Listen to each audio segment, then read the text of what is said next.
Welcome, ladies and gentlemen. Thank you for joining us this evening. Welcome to our Money Matters virtual event. Tonight, it is all about preparing for your financial future. We're talking about retirement, getting that money right, okay? Look, all brought to you this evening by APGFCU, Maryland Department of Housing and Community Development. And of course, you know the station, Magic 95.9. I am one of your hosts this evening. I am Ryan the Lion. You can hang out with me inside the Lion's Den, weekdays, Monday through Friday, 10 a.m. to 3 p.m. And my girl is with me tonight. Yes, while you in the lion's den, I'm bringing all that power. The power of the tea. I'm Persia Nicole, Monday through Friday, right across from him, 10 a.m. to 3 p.m. My sidekick right there, of course. I'm excited to be doing this tonight because when you talk about power, you got to talk about wealth. You got to talk about your future for your family. So I'm excited because Ryan and I both have families, and we all have families, we want to take care of, right? Let's kick this Black Wealth off. Get it started with our first guest of the night, Miss Elsa Smith from Law Offices of Elsa W. Smith, LLC. Hey. Good evening, everybody. Hello, Ryan. Hi, Persia. Hi, good evening. Let's talk a little bit about exactly what you do and who Miss Elsa is. Absolutely. And thank you so much for having me this evening, and good evening to all your listeners, everybody who's watching on social media. I'm Elsa W. Smith. I'm the owner of the law offices of Elsa W. Smith, an estate planning firm based in Maryland with a mission to empower women through estate planning. I am of Afro-Cuban descent. Another one of the goals of the firm, though, is to really speak to minority communities of color, because we have traditionally been underserved through by the estate planning industry. So I hope to take up space and appear on programs like this. And you're doing such a wonderful service to the community by raising the consciousnness of our community and stressing the importance of estate planning. I've been an attorney for over 20 years. And I really have a passion, not only because I've seen the effects of proper estate planning in my own life, but I've seen it transform families, women, men as well. Men are always asking me, do you have room for me to? Say, absolutely. But because we're changing a generation, one family at a time. Amazing. I love it. Yeah, definitely love it. Okay. Girl power. We have some great guests tonight. Also joining us tonight is Nicolas Abrams. He's a certified financial planner. He's got a business right here in Maryland, too. Hey, what's going on, Nicolas? Hey, good evening. Good evening, Ryan, Persia, and to everybody in Baltimore watching and listening. Glad to be here. Glad to have you. Tell us a little bit about you and your company. So a little bit about me. Born and raised in Baltimore. I am a graduate of the Baltimore Polytechnic Institute. Won't say what year. After that, went to St. Mary's College of Maryland in Southern Maryland, and then started my career in finance. So I am a certified financial planner with the firm Opulentia. We are in Hunt Valley, Maryland, but we have clients all across the country. And we specialize, work with individuals as well as businesses and business owners to help them plan their legacy. So that is something that is very important to us. Generational wealth is the key. So we come in, we teach our clients how to not just prepare for themselves, but their children and their children's children. And so that is one of the key mantras that we live by, planning your legacy, and just really happy to be here. Been in this industry for 22 years. So we have spoken across the country, been quoted in books, news articles. So we work with retirement, investments, insurance. So we handle the full financial planning picture. Yes, we got some professionals here. Okay. Yeah. But we're not done yet. Let's add in one more to this equation. Next up, public affairs specialist Matt Baxter. Hey, Matt. Hey, Matt. Good evening, Ryan and Persia. Thank you for having me today. And good evening to everyone listening and watching this evening. I'm very excited to be here today. We're excited to have you. Let's talk a little bit about what you do and what company you're representing. Sure. So I have a degree in international relations from St. Joe's University in Philadelphia. I was there for the glory years of Jameer Nelson and Delonda West. I joined the agency shortly thereafter, so I've been there for a little over 15 years. The first 7 years, I was a claims specialist in our office in Wilmington, Delaware. So I was the guy taking and processing retirement claims, survivor claims, et cetera. And I've been in my current role as the agency's public affairs specialist for Delaware, portions of Maryland and Virginia for a little over 8 years now. Awesome. Okay, come on, resumes. Come on, resumes. Okay. Man, we got some really great guests here tonight. And I just want to kick things off because I'm going to start with you, Nicolas, because you said a key word that just got me peaked. Plan. You need a plan, right? You got to work the plan. And a financial plan is so important. When moving forward, you're talking about getting that money right for the future. You got to have a plan to make the money right. So let's talk a little bit about planning for the future, investing in all these things. What is better, cash or investment? Like, how does that work? Oh, so that's an excellent question. And we get that a lot. What we tell people, your money should be working for you, not you always working for your money. Right. So that's the key thing. When we talk about different classes of people, you got middle class, upper class, you got lower class. Upper class, they have their money working for them while they sleep. That's the difference there. Their money is always working, whether they're investing in different things, whether it's stocks, bonds, real estate, other businesses, investing in people. So that's what makes that difference between those who, when we say the have and have not, the money's working for them. So it's better to have your money to invest. Cash is not making you any money. It's there, it's nice to look at, but it's never going to make you any money, and it's never going to get you to your goal. Money is a tool. And that's something that we sit down with a lot of people and have to explain. Money should be working for you. You should not always be working for money. And money is a tool, and that's one thing, especially in the African-American community, where we really need to understand what money is and how powerful money can be and how it can really help you in your future. That's how you kick it off. And also, I want to remind you, as we're going this, every single time we do these on Facebook, on YouTube, you can type in whatever questions you might have. We'll have our experts answer them along the way. We'll pop it up on the screen so we can make sure we get it answered, just in case Ryan and I missed something, or you're like, hold on, I want to extend to that question right there. So we're going to make sure we get that answered. I want to take it over to Attorney Elsa real quick, because we are the ladies of the evening. I will have a little bit of a girl talk, and fellas, this can also help out, and your families as well. Let's talk about and touch on the legacy planning for women. On your site, it mentions how there are some special considerations that women must take into account when it comes to legacy planning. Let's talk about that. Well, thanks, Persia. Legacy planning for women is so important because as women collectively, we wear so many hats, whether it's homemaker, business owner, wife, mom, all the things. We're doing all the things now. And, we're stretched in all different directions. But we, as women, typically, we care so much about others that we neglect ourselves. Yeah. Right. So, and that is not just our, physical, health, medical, issues, but financial as well, and what estate planning does and why it's so important for women is because it forces you to actually focus on yourself. When clients come to me, particularly women, they tell me about all the other folks that are in their life. They want to take care of husband, children, they've got a business and so forth. And I got to reel them back in. I go, wait a minute, you're missing a very important person in this plan, and that's you.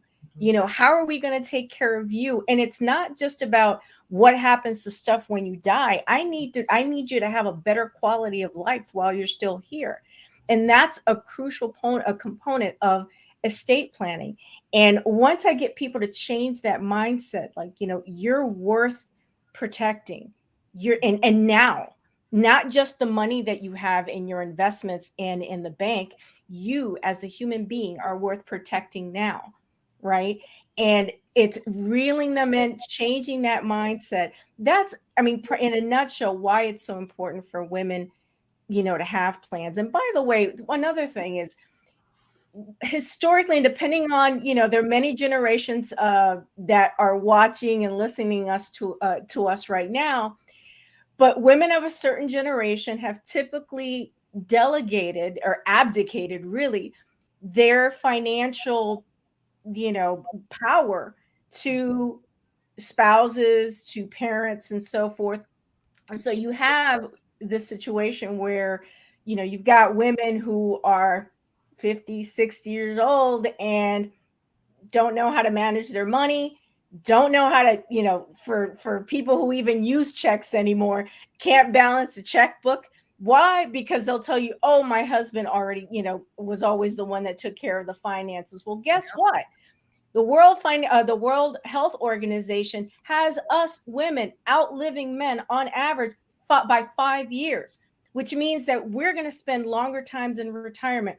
We're outliving them, right? So if anybody needs to have their affairs in order, it's us. Mm-hmm. And also, Elsa, Beyonce said girls run the world. So, I just want to throw that out there just in case you forgot. Queen Bee says it. I mean, that's it. Queen Bee says it, it's done. Oh, my goodness. Write it in law, okay? Let me head on over to Matt. You've got quite an extensive career with the Social Security Administration. Now, I know a lot of people look at Social Security as that retirement money, look forward to that being there when they hang up the workforce. But is that when you start getting Social Security, are you able to still work? Are you able to still do other things to make money, or are you cut off at that point? I mean, excellent question, Ryan. A lot of folks think because it's called Social Security retirement that in order to collect it, you have to be fully retired, and that is not the case. There are limits depending on your age. So you age into the retirement program when you turn 62. You can choose to take a reduced benefit at that point, and then you're held to an earnings limit until the year that you turn your full retirement age. And full retirement age for everyone born 1960 or later is the month they turn 67. So the key is to differentiate the years before that year you turn your full retirement age and the year you turn your full retirement age. Up until you turn your full retirement age, there is a limit. It's around 20,000. Next year it's 21,240. And what happens if you're still working and you're grossing over that amount, or if you're self-employed, you're netting that amount after taxes, business expenses, we withhold $1 of benefits for every $2 you go over. And then the year that you turn your full retirement age, there's a much more generous limit in place. Next year, it's around $56,000. And basically, we only count the income in the months before you turn your full retirement age. So let's say you're making $100,000 a year and you're turning your full retirement age in July of the next year, and you plan on keeping your job. Well, you don't have to wait until July, even at that salary, to file, because from January through June, you make about 50. That's less than 56, so you can go ahead and start your benefits. Now, another common misconception about this whole business that if you go over the limits, it's being treated as a penalty. People are thinking the government's penalizing you for making too much money, but it's really important to realize if you do have any of your benefits withheld before your full retirement age for excess earnings, when you turn your full retirement age, you're going to get a boost to your permanent benefit rate. It's approximately a 0.5% increase for every check we were unable to pay you over the past however many years. So if you sign up at 62, you have, let's say, 10 checks withheld by the time you turn 67. You can look forward to about a 5% increase in your benefit rate at that point. And then from that point forward, you'll be having that extra income for the rest of your life. So I think the bottom line here is a lot of folks get the message or the impression that if you're making above the limits, it's always a bad choice to file for Social Security. But that's not necessarily the case. The key is, what are your financial needs? How much are you planning on making over the earnings limits? How many checks can we pay you? Want that money, or would you rather wait until a later date for a higher benefit rate?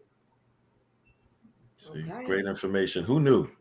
See what I'm saying? Right. I'm all like, right. I'm trying not to look at my phone and jot things down, but at the same time, I'm like, we going like this. If you're just tuning in, it's all about financial future and retirement. Big shout out to our sponsors, APGFCU and the Maryland Department of Housing and Community Development for this night. Without you would not be possible. Nick, I want to take it back over to you. A lot of people say that we are in a recession. but they say it's just not being said out loud. Nick, are we in a recession or not? We are in an interesting time right now. And let me start with that. We are coming out of this pandemic, and you can make the argument whether we're really out of it yet or not, but we're progressing out of this pandemic. And we're seeing an economy where we've got very high inflation, we've got high interest rates, the stock market has been down this year, but very low unemployment. So traditionally, when we have what's called a recession, it's 2 consecutive quarters of negative growth, negative GDP growth. That's what constitutes a recession. We are going to, the reason the Fed is raising interest rates is to try to slow down the economy, to slow down this inflation, and which generally will drive us into a recession. So no, I don't think we're in one yet, but we are going to be in one, I do predict, in 2023 at some point in time.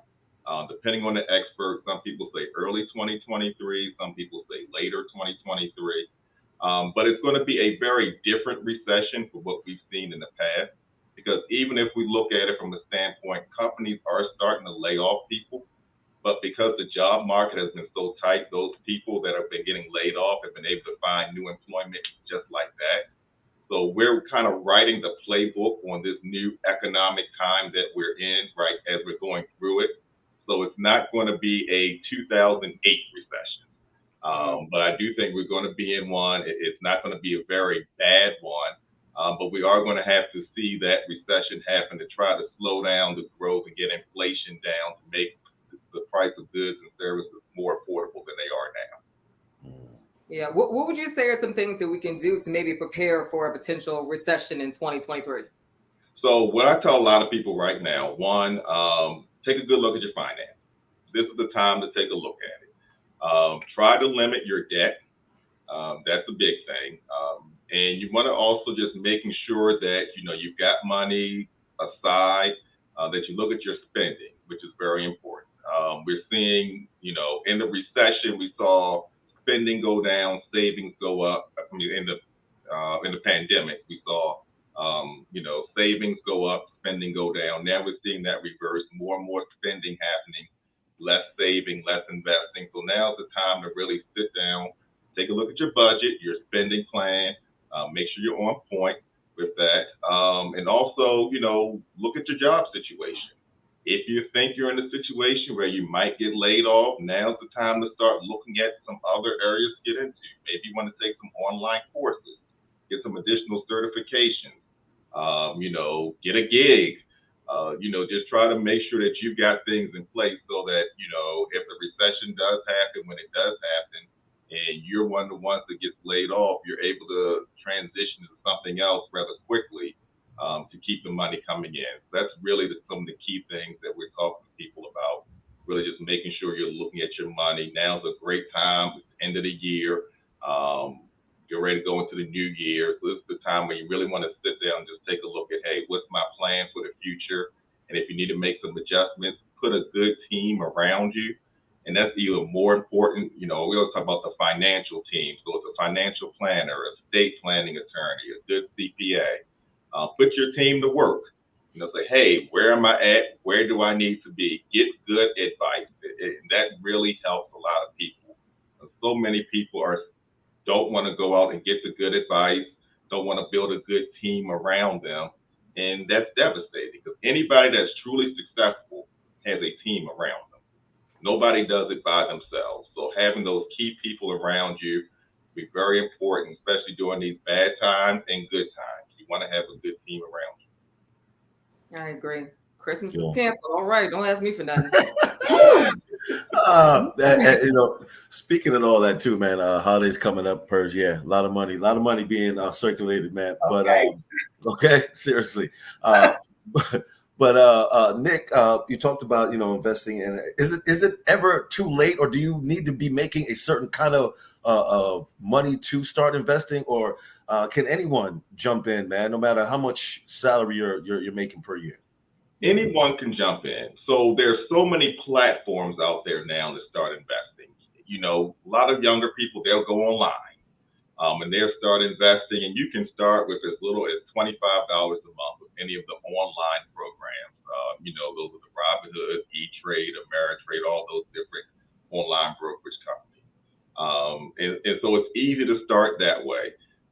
You can go hire a professional to do it. Now, usually most professionals will have some type of minimum to work with a client, but it just depends on that person and what their company is. Some people have smaller minimums, some have higher minimums. So it's never an issue of how much to get started. Like I said, as little as $25 per month you can get started with something, or just a lump sum of $100 at some point you can get started. Is it ever too late? No. We have clients, I always talk about this. My oldest client, he passed away 3 years ago, was a Tuskegee Airman. And he passed away at 99. So we've had clients 99, still investing, still doing things. We have young clients as well. So it's never too late to get in. It's never too early. But the earlier you do it, it does work better because money compounds in the given time that, that $25 goes to 50 to 100 to 200 and just keeps growing that way. So the more time you have for that money to grow is the key. But like I said, if you have procrastinated and life has happened and you have not been able to start early as you want, that's no excuse for not starting now. Like I said, with new year coming up, now's the time to go ahead and put a plan together, talk to a professional, and make it happen. Yeah, give Nicolas a call. He'd take care of you. Right. Okay. Shout out to Latanya who commented and was like, this is good. It absolutely is good. This is something you don't even have to Google. We have it right in front of you. We're going to be doing this for a whole hour till 8 p.m. We'll hear about our experts. Let me see. Elder Steve Harris says, if you've never learned how to invest in the stock markets, where does one go to learn? That's a good question right there, too. Let's talk about the stock market. So good question. I'm going to give two parts to this answer. One, you can go online or YouTube. You will see all types of information out there on the stock market. If you go, there are different books about it. I mean, you can start with the Investment for Dummies book. And you can, that's the basic as you can go, and then you can start venturing out, from there. Different channels on YouTube, people you can follow to do that. But what I also tell people as well is all of us have a gift. My gift is finances, numbers. You would not want me to cut your hair. That would be a disaster. So if your gift is not money or investing or financing, then go to a professional and let them work with you on it. Just the same way as I said, if your gift is not cutting hair, you go to the barbershop and get your hair cut. Sometimes, a lot of people, they want to spend so much time trying to learn and understand, and they get confused. And I have to tell them, look, I've been doing this 22 years. I specialize in it. This is what we do. You do your job well, I do my job well. So definitely, you can do your own research, but at a point in time, you do want to sit down with a professional to say, hey, this is what I'm looking to do. How can we make this happen? Because a lot of times people will spend so much time, doing the research and never take the action. Right. Okay. Let's bring it over to Matt. Did you guys already talk about age when it came to Social Security? I don't think you talked about the age, right? We talked a little bit, but I can expand on that. Okay. I was just wondering, what is the exact age like someone should start receiving the Social Security retirement benefits? When does it kick in? Great question. It's the one we get most commonly. Like, when is the right time for me to file? And truly, folks, there is no one-size-fits-all filing option. So I can tell you what your options are, though. You can file as early as 62, okay? And you are taking the largest permanent reduction if you do so. That reduction is somewhere between 25 and 30% versus full retirement age, depending on where your full retirement age lies. Full retirement age for folks who are listening in today or watching today, it's going to be between 66 and 67. But again, that for anyone born 1960 or later, it is 67. The significance there is, okay, yeah, you get your 25 or 30% extra by waiting until 67. That's also the point at which there's no longer an earnings limit. So that's the significance of full retirement age. A lot of folks, though, assume that's the point at which the maximum possible retirement benefit is payable. That is not the case. For anyone, regardless of your year of birth or when your full retirement age is, you have the right to delay taking benefits until the month that you turn 70 years of age. And what happens is if you do choose to delay, if you do get the full retirement age, and for whatever reason, don't need the money yet, maybe you're still working full time, maybe you have a lot of investments, maybe you have a pension, for every month that you delay beyond 67 or beyond full retirement age, you get 2/3 of 1% tacked onto your permanent benefit rate. That's an extra 8%. So let's say your full retirement age is 67 and you're eligible for $2,000 a month at that point. Even if you don't work another day of your life, if you would delay 3 years, you would get $24.80 a month instead. So really, you can file anywhere between 62 and 70. For some, 62 is right. For some, 70 is right. For everyone else, it's somewhere in between. But every single month between 62 and 70 has its own benefit rate based on the age at which you file. Awesome. Now, Matt, while we have you here too, now I hear people talk about family members and stuff collecting Social Security benefits, kids. How does that work? Is there special circumstances for those things to take place?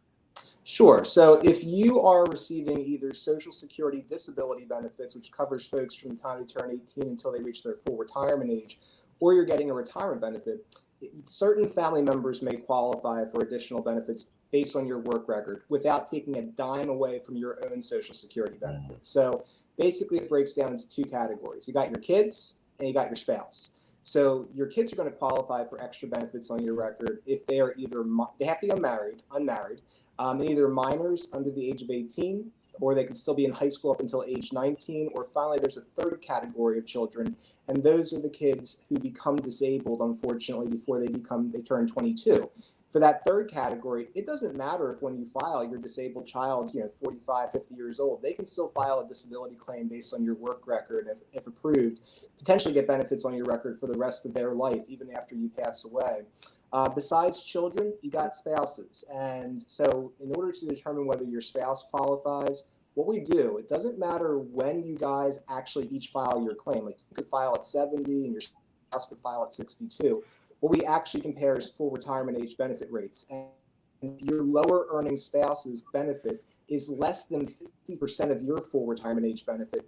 They will qualify for some extra money on your record. But I do want to address one thing that I know is a big disappointment for folks who come to file for spousal benefits. A lot of people think they'll get their own retirement based on their lower income, and they think they're going to get 50% of their higher earning spouse's benefit on top of that.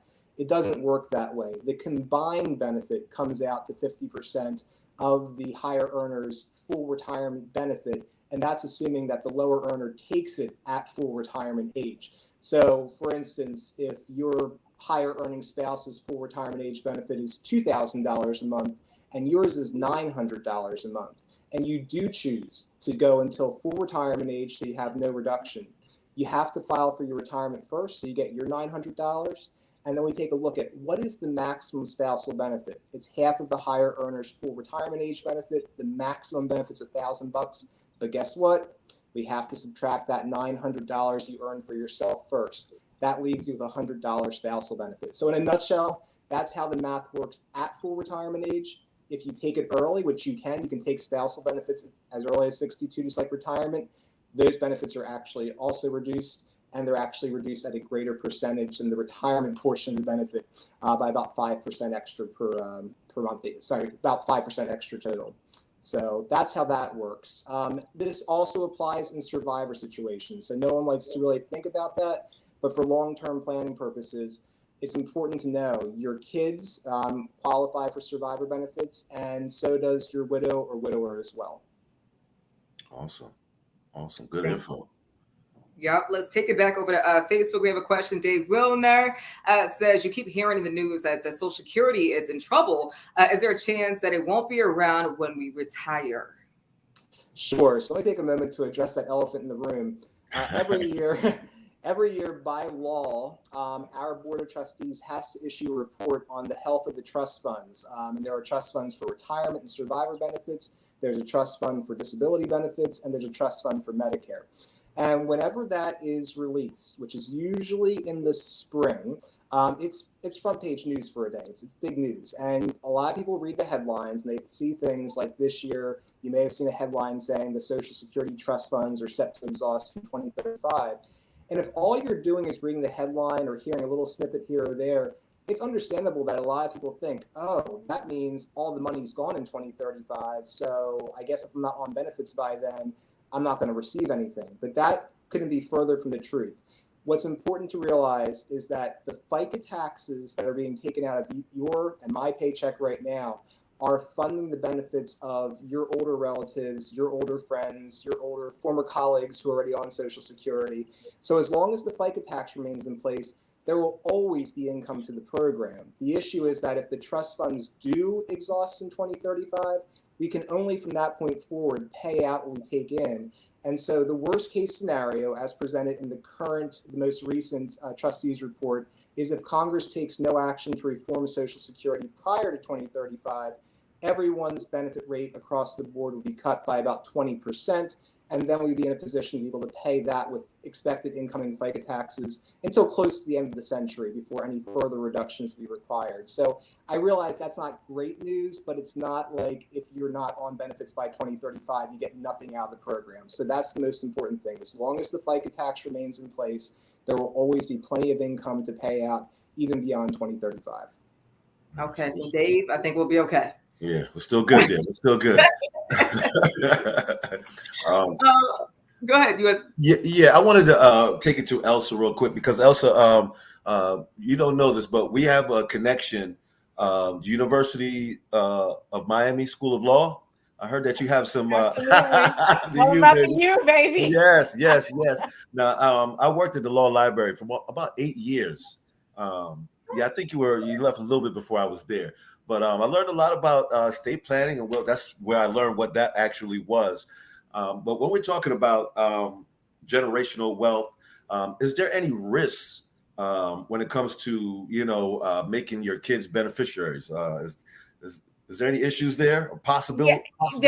There are plenty. But before I do that, if I may, I want to dovetail on something that Nicolas touched on, and It's the universality of financial planning. So too with estate planning. Every adult, in my opinion, has something that is worth protecting and therefore has a need for an estate plan. One of the common myths, most common, is that I don't have enough to create an estate plan.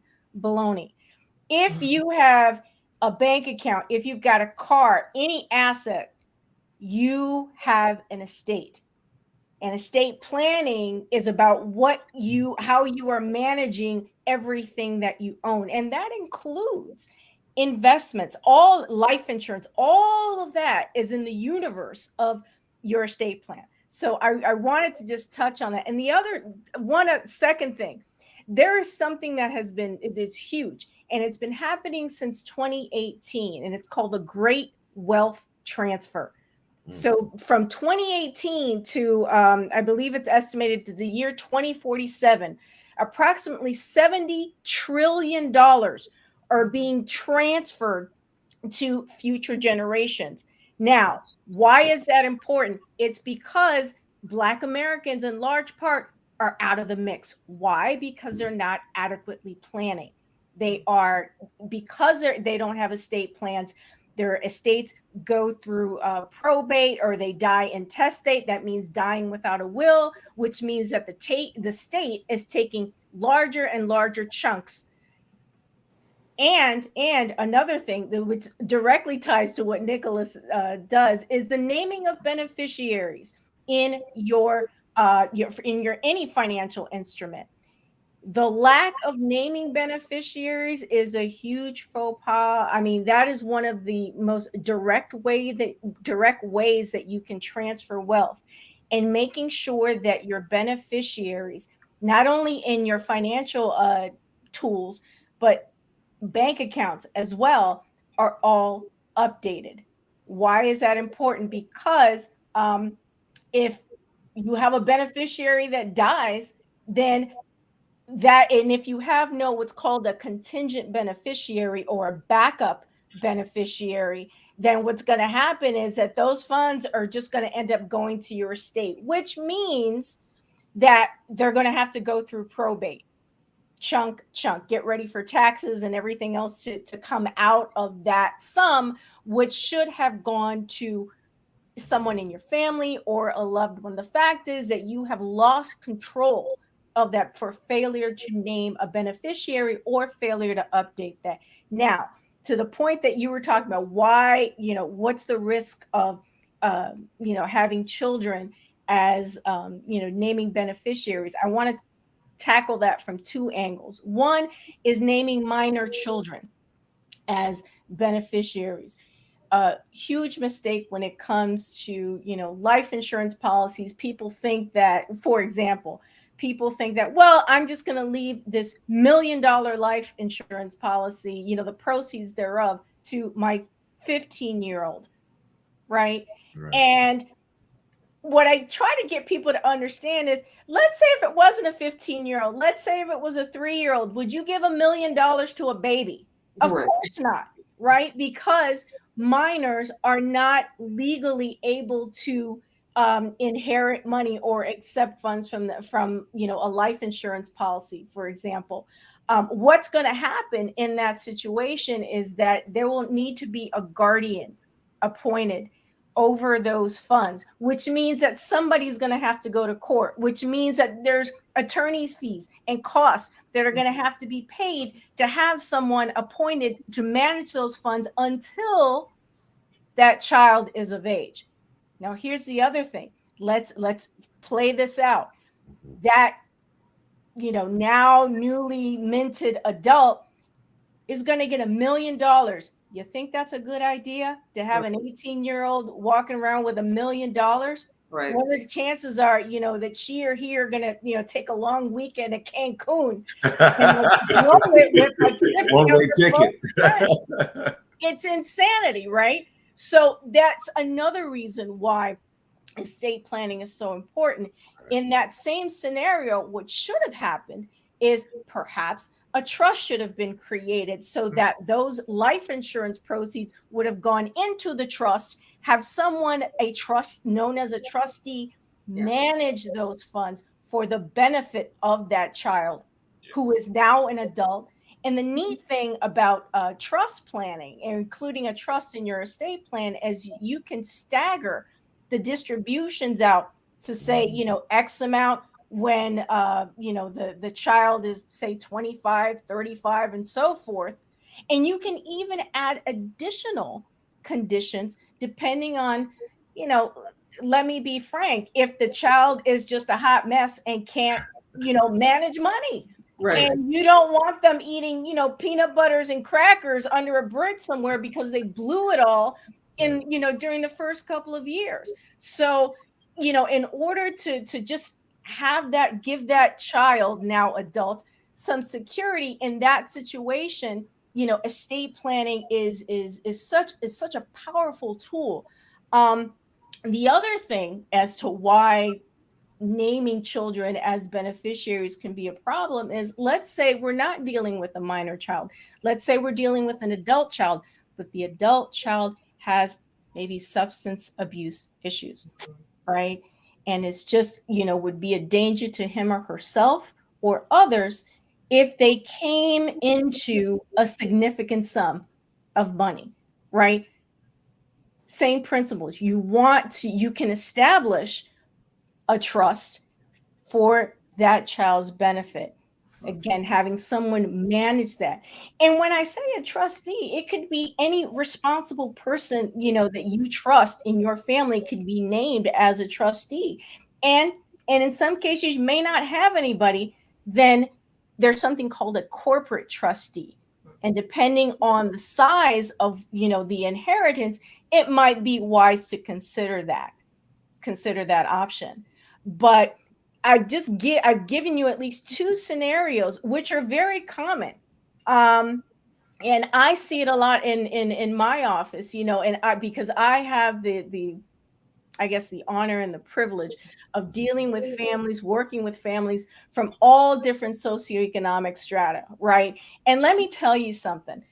No matter, what are so-called the best of families, every family has an issue. Every family has some, whether it's a wayward child, they may be one of the well-to-do families or whatever, but they could have a wayward child that they just, they can't manage. And they're quite frankly a little embarrassed about it because they've done so well. They've checked all the boxes, and yet they have a child that just can't seem to get it together. Well, in estate planning, we can help you even with that child, to make sure that that child is provided for, if that is your wish. And I want to say something else too, because I get really passionate about this. When people come to me, and I love guiding them through the estate planning process. You're not on your own. The reason why you reach out to professionals, like Matt, like Nick, like myself, is because you don't know it all. I don't do my own landscaping. Why? I hire someone to do that as well. I don't do payroll. I outsource that. Why? Because my time is better spent helping people with their estate plans, right? So to dovetail on something that Nicolas said a while ago, is that you do need a team. You need and we need to normalize, particularly in communities of color and Black communities, we need to normalize dealing with professionals, having them in our orbit, right? And it's not just what's going to happen. Oh, somebody died and now we have to come. No. It's so important to normalize it. I say at the dinner table. Mm-hmm. Why? Because our children are watching. They need to, listen, I grew up in the inner city. Okay. My parents did not know about investing or anything like that. So I didn't have the conversation when I turned 18 that people in other communities may have had. I want to introduce you to my guy at, XYZ, or my gal at XYZ investment house now that you're going off to college and should start investing. I didn't have that.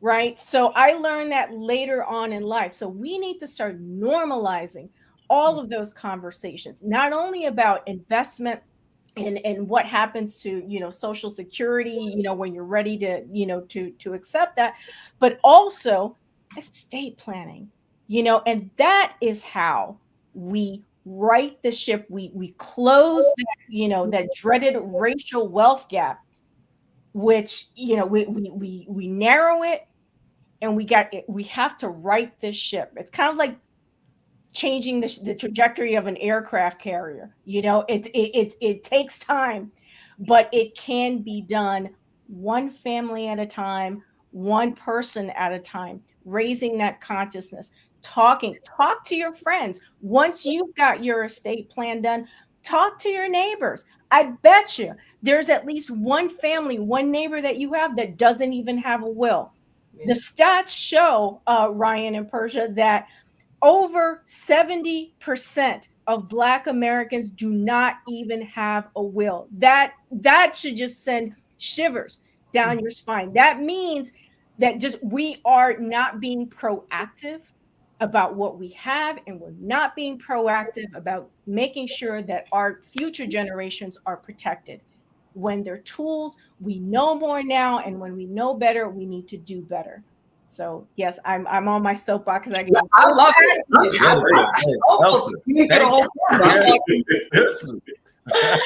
Before I get to you, DC, really quick, let's hold that question there. You said, let's normalize conversations and have these conversations at the dinner table. And I wanted to bring that back because, especially in our culture, let's normalize having dinner at the dinner table, because that's where our wealth starts. That's where our conversation starts. That's where how was your day starts. You know what I mean? And then if your day wasn't great, how can we make this better? What do you want to do when you get out of school? What do you want to be when you grow up? We don't have those conversations anymore. And that is the problem. And that's why a lot of people and newer generations aren't really prepared for what is going on. And, growing up as well, my mom had me when she was 16 years old. We didn't have those conversations because she was still raising herself, trying to raise me. So when you are born in the inner city, like, you know, you also, or when you're born to a teenage mother, sometimes you miss those conversations. So let's learn to have those conversations at the dinner table or whatever form of dinner that you have, and really come together and try to build this wealth and bridge that gap together. So I'm happy you said that, because I just want to make sure I put that in the atmosphere too. So Amen. Nisi, what Nisi has said, where you at? Okay. If you have an insurance policy and you want the benefits to be shared amongst more than one child, how can you go about doing that? Yeah, because if you got 3, 4, 5 kids, everybody get a little something, right? Right. Is that for me, or does Nick want to take that? Because I can go into that one. Sure. So let's talk about life insurance in general. Then I'll get into the specific on that question, because what breaks my heart is if I'm on Facebook or on some social media, somebody has passed away, and I see the GoFundMe set up, and I'm like, geez, really? That kills me right there, because it is so preventable. Life insurance is one of the easiest, most efficient ways to transfer wealth. And in our community, it is so underutilized, it's ridiculous. You can take a few dollars per month and turn it into a lump sum that is tax-free. Let me say that again. Life insurance is really about transferring money from the insurance company to your family members, and that lump sum is 100% tax-free money right there. You can't beat that on anything else.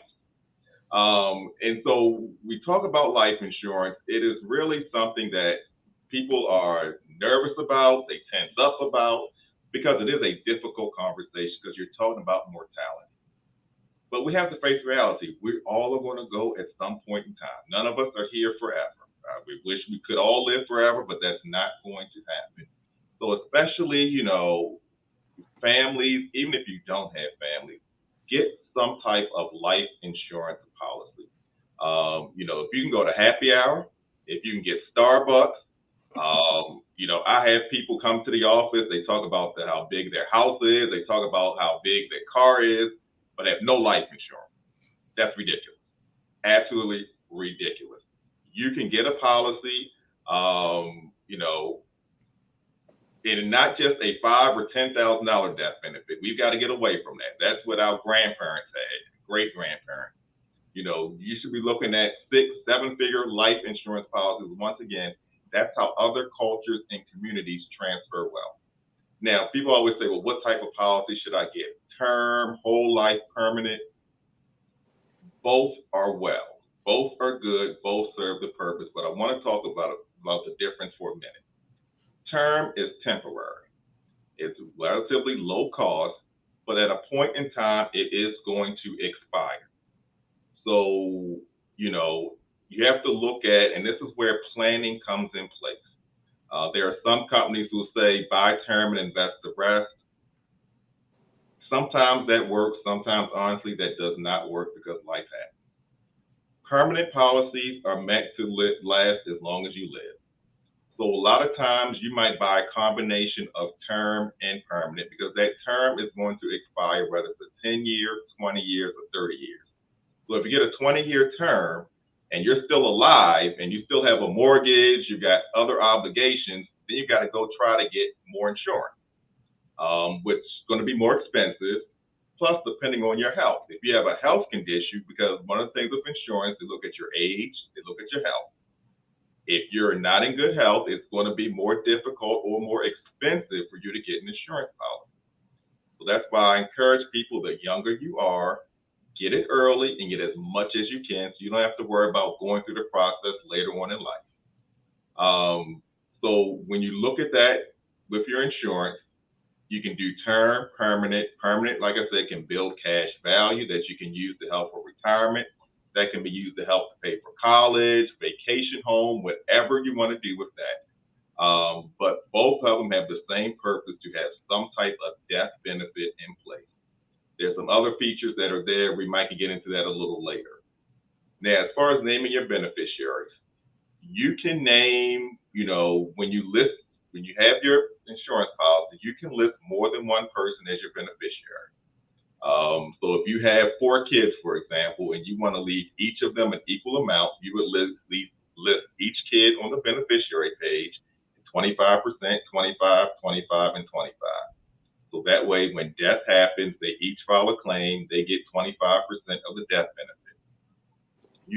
change your beneficiaries at any time.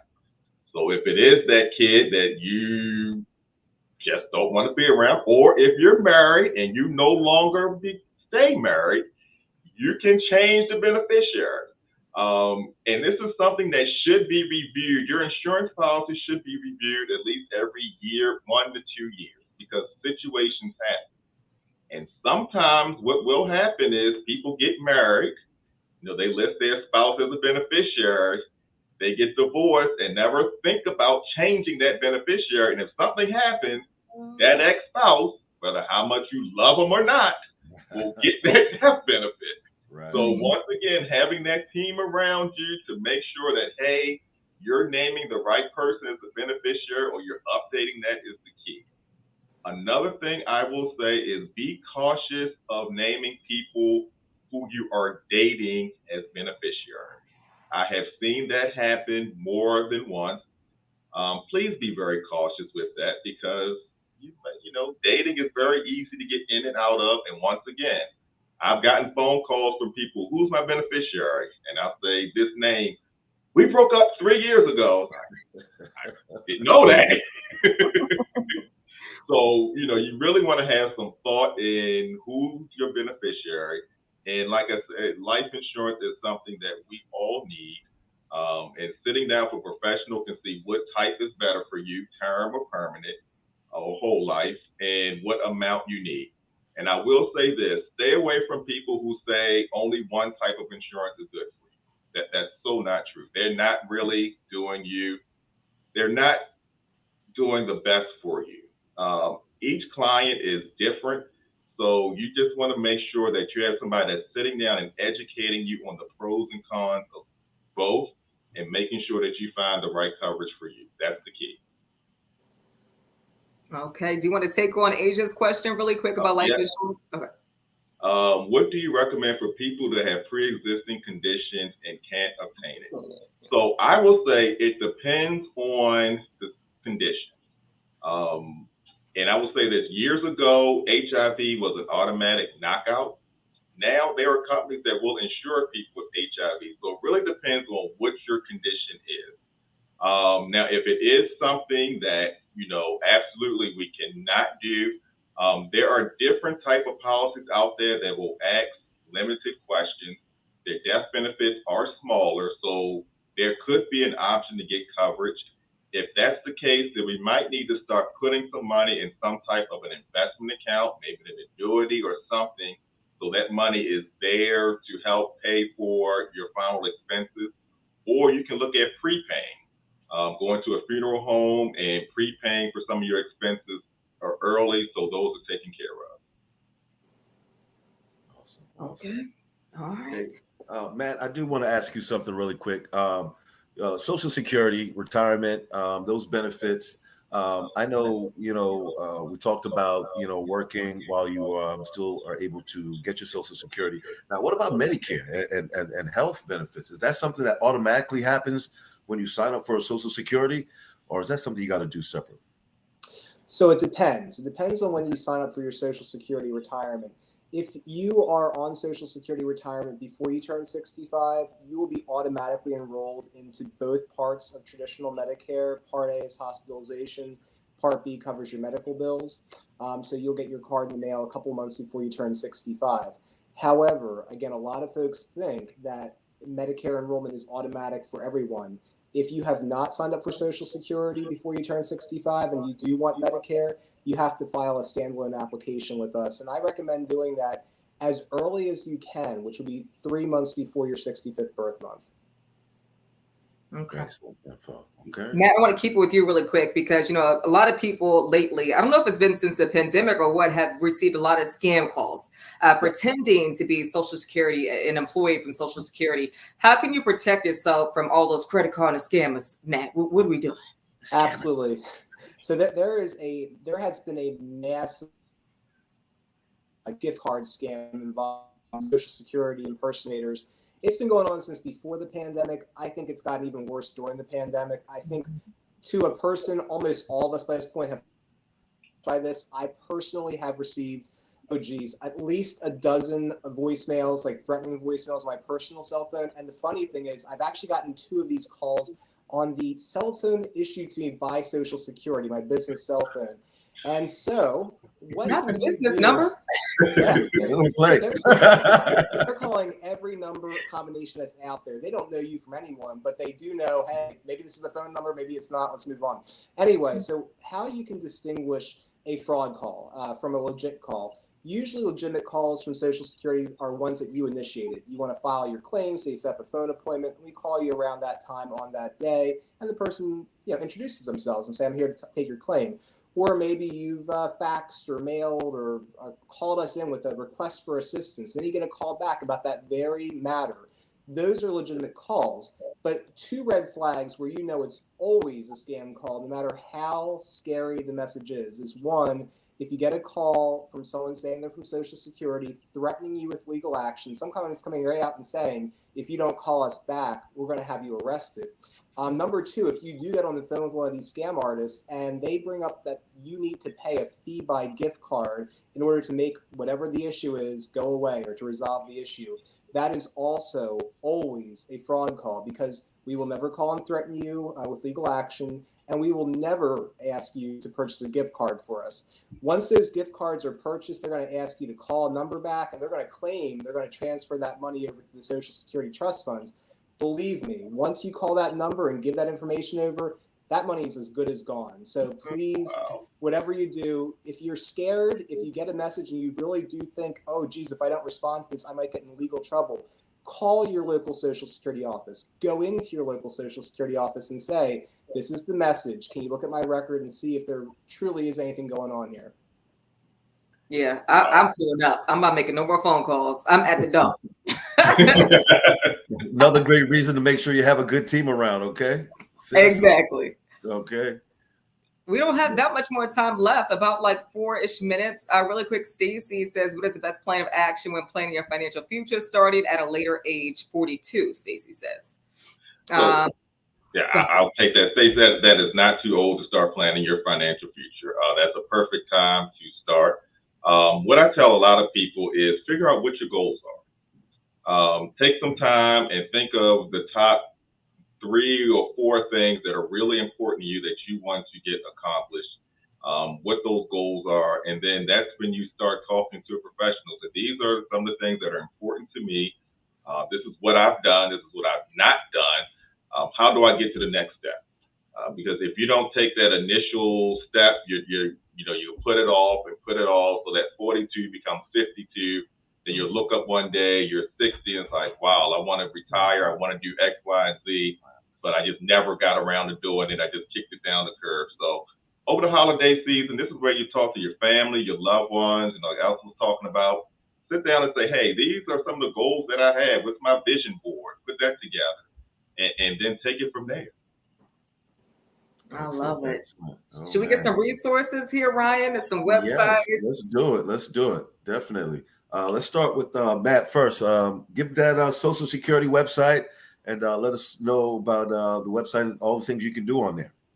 Sure. So our website is www.ssa, as in Social Security Administration.gov, as in government. We just released a new website, a new formatted website. So it's really user-friendly. The main things you can do there is, one, prepare. And to kind of piggyback on that last question, younger workers as early as age 18 should set up a My Social Security account. You have access to your Social Security statement on there. That has a list of all your earnings to make sure your employer is reporting your wages to us. And it has an estimate of all of your different benefits that you and your family may qualify for: disability, retirement, and survivor benefits as well. And finally, you can also go on there, find out information. There are FAQs, and you can file your claims online. It's the easiest way to file for retirement, disability, spousal benefits, and Medicare. So those are the main things I like to point out, but there's much more to explore on our website as well. Thank you, Matt. All right, Miss Elsa. Absolutely. First of all, it's been a pleasure being with you all this evening. For people to learn more about my firm, they can visit elsawsmithlaw.com. I'm at Elsa W. Smith Law all over social media. When you go on the website and you click on the resources tab, there are a number of absolutely free resources on wills and legacy planning. Feel free to visit, download that. Again, no cost to you whatsoever. I also have a pretty active YouTube channel, also at Elsa W. Smith Law, that has videos on estate planning, on probate, and a number of other topics for people to view at their leisure, on the go, mobile or on your desktop. So I'm in Maryland. I'm based in Annapolis, but I serve individuals all over Maryland as well as DC. You can give us a call also at 410-995-7719. 410-995-7719. Thank you very much, Elsa. And last but definitely not least, Nicolas, go ahead. So sure, go to our website, www.opulentia, that's OPULENTIA.net. Wealth of information there. You can call our office, 410-740-6844. As I said, we're headquartered in Hunt Valley, but we have clients in multiple states. As far north as New York, far south as Georgia, and far west as Texas. So we've got clients all over. We're happy to serve. Give us a call. You can also find us on social media, Twitter, IG, and Facebook. Okay, this has been phenomenal. We done built some Black wealth. We prepared for our future. We done got the kiddies together. Some things, okay? We covered it all, right? I want to say thank you again on behalf of our sponsors, APGFCU and the Maryland Department of Housing and Community Development, and of course, on behalf of 92Q, Magic 95.9. We are so excited to have this event. I love doing forums like this, and it's exciting for everybody to kind of come on in from all different walks of life to get some great information. So hopefully everybody got that tonight. Okay. Information that changes lives. Okay. Very, very important info. So thank you all for joining us tonight. Appreciate you. Thank you very, very much. All right. Thank you.